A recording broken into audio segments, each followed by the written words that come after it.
Hey guys, Weekend Homesteader here, and I wanted to do a short video on building our lifetime shed. You want to start with a level foundation. I recommend you use stone or a cement pad. However, that wasn't an option for us. So we used cement blocks with a couple pieces of plywood and then put the floor down on top of that. And it has worked very well. The floor is nice and solid and sturdy. So yeah, that was our only option, and it did end up working out well. Although I think a cement pad would probably have been better, but it was easy to assemble. It took one person about 5 hours. The instructions were easy to follow, and there was no issues with following the instructions at all. There were certain parts that I would recommend having two people.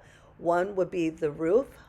You should have a person inside and another person on the outside to help guide it so everything lines up correctly. Also, with the doors, it is helpful to have two people so that, again, you can line things up correctly and make sure everything is secure.